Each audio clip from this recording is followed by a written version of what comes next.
Quran Surat Al-Baqarah ayat 117. A'udzubillahi minasyaitonirrajim.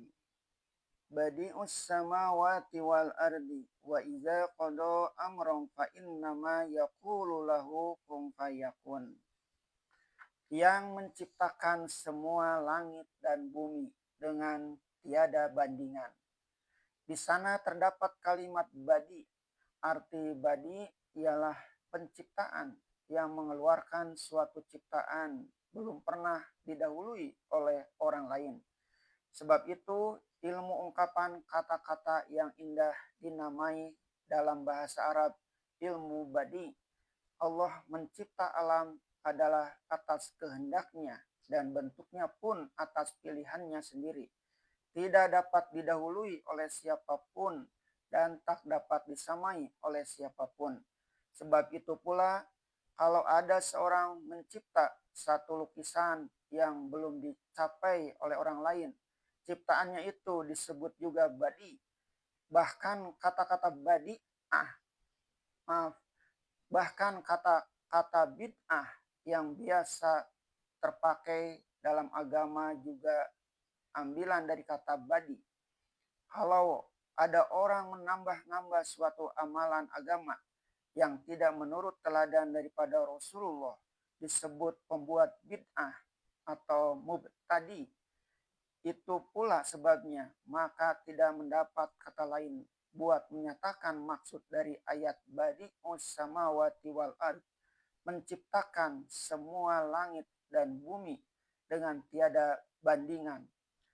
Diberi ujung dengan tiada bandingan supaya jelas apa yang dimaksud dengan kata pencipta. Dan apabila dia telah menentukan sesuatu, dia hanya berfirman kepadanya, jadilah, maka dia pun terjadi. Dengan ayat ini jelas siapa Allah dan siapa makhluknya. Allah berkekuasaan mutlak dan langsung, tidak memakai perantaraan. Bila dia menghendaki sesuatu, diperintahkannya saja supaya terjadi, maka sesuatu pun terjadi. Bagaimana rahasia kejadian itu? Berapa lamanya dan bila masanya?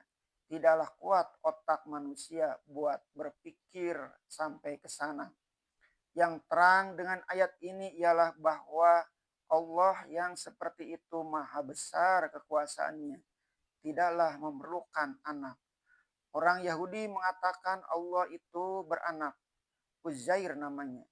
Orang Nasrani mengatakan Allah itu beranak, Isa Al-Masih namanya. Orang musyrikin Arab mengatakan Allah itu beranak dan anak itu perempuan, yaitu sekalian malaikat. Maka dengan keterangan ayat ini bahwa Allah itu maha kuasa mutlak sendirinya mencipta alam ini dengan tidak memerlukan pertolongan yang lain, memberi kenyataan bahwa anak itu tidak perlu bagi Allah yang maha kuasa di dalam menjadikan dan menciptakan seluruh langit dan bumi dengan seluruh isinya. Kalau dipikirkan bahwa anak itu ada bagi Allah, pada kekuasaan seluruhnya hanya ada pada Allah. Nyatalah bahwa adanya anak itu hanya membuat anak-anak yang menganggur dari kekuasaan. Dan kalau anak-anak itu turut berkuasa, nyatalah bahwa kekuasaan yang telah dibagikan Allah kepada anak yang dikasih itu telah mengurangi kekuasaan yang ada pada Allah sendiri. Untuk menerima gagasan Allah beranak ini, pikiran mesti dikacaukan lebih dahulu, sehingga gambaran tentang kekuasaan Allah yang maha kuasa itu tidak terang lagi.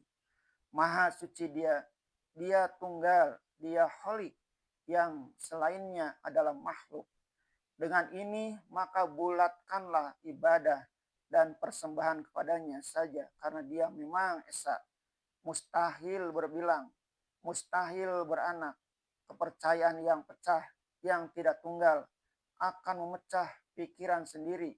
Dan pikirkanlah agama itu baik-baik, sehingga dapat dikerjakan dengan pikiran yang murni. Dengan kalimat kun artinya jadilah atau adalah Allah berfirman, maka apa yang dikehendakinya pun terjadi. Kalimat itu dia tujukan kepada yang belum ada supaya ada, atau kepada yang telah ada supaya lebih sempurna. Sebelum datang kalimat kun, barang itu belum ada.